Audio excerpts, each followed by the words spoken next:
Let me tell you 2 reasons why I'm a fan of this raw greens whole food powder.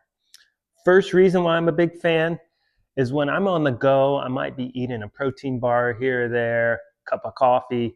I'm not always getting raw greens like I need in my diet, despite my wife's best efforts. Second reason why I'm a big fan of this is it's loaded with good ingredients.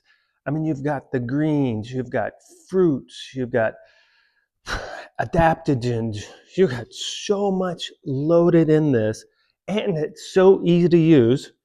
Just take a scoop, put it in 8 ounces of cold water, and mix it up, and that's all it takes. Now you can put this in water. You could put it with. Some people do it with dairy products. You could put it in your smoothie. However you want to use it. Which brings me to my pro tip: is do pay attention to the flavor.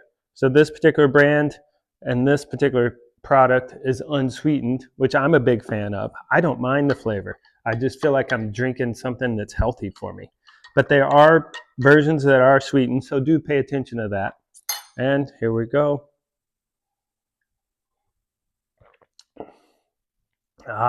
Feels like I'm drinking something healthy for my body. And it's not bad.